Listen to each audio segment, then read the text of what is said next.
ಇನ್ನ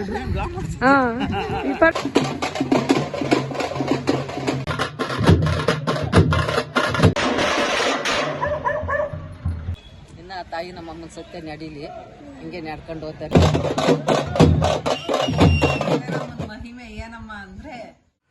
hi hello ಎಲ್ರಿಗೂ ನಮಸ್ಕಾರ, welcome back to our YouTube channel.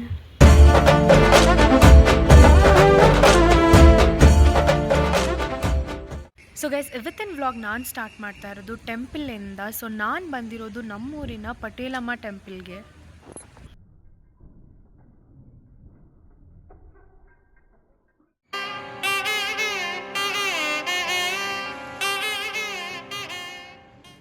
So guys, ಇವಾಗ ನಾನು ಟೆಂಪಲಿಂದ ಹೊರಗೆ ಬಂದೆ ಆ್ಯಂಡ್ ದರ್ಶನ ಕೂಡ ಚೆನ್ನಾಗಾಯಿತು. ಬಟ್ ನಾವು ಬಂದಿದ್ದ ಟೈಮಿಂಗ್ಸ್ ಬಂದು ಒಂದು 4:30 ಆಗಿತ್ತು.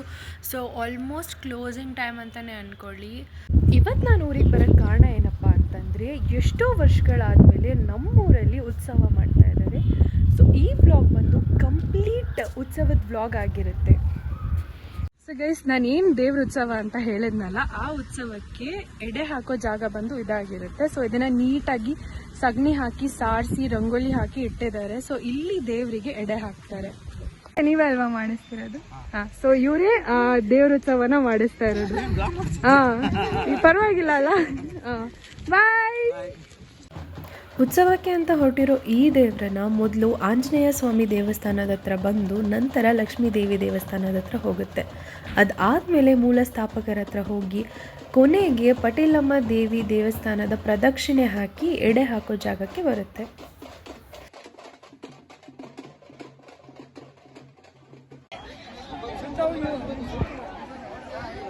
ಎಲ್ಲದಂತೆ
ಹಾಕಿರೋ ಎಡೆಯನ್ನು ಎತ್ಕೊಂಡು ನಂತರ ದೇವಿ ಯಾವ ಕಡೆಗೆ ಅಂತ ತೋರಿಸ್ತಾರೋ ಆ ಕಡೆಗೆ ಹೋಗಿ ಆ ಎಡೆನ ಅಲ್ಲಿ ಹಾಕಿ ಮತ್ತೆ ಪೂಜೆ ಮಾಡ್ತಾರೆ.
ಇದೆಲ್ಲ ಆದಮೇಲೆ ದೇವಿ ಪ್ರತಿಯೊಬ್ಬರು ಮನೆ ಮುಂದೆ ಹೋಗಿ ಪೂಜೆ ಮಾಡಿಸ್ಕೊಂಡು ಬರ್ತಾರೆ.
ಚಿಕ್ಕದೊಂದು ದೇವಸ್ಥಾನ, ಅದ್ರೊಳಗೆ 3 ಗುಂಡಿತ್ತು.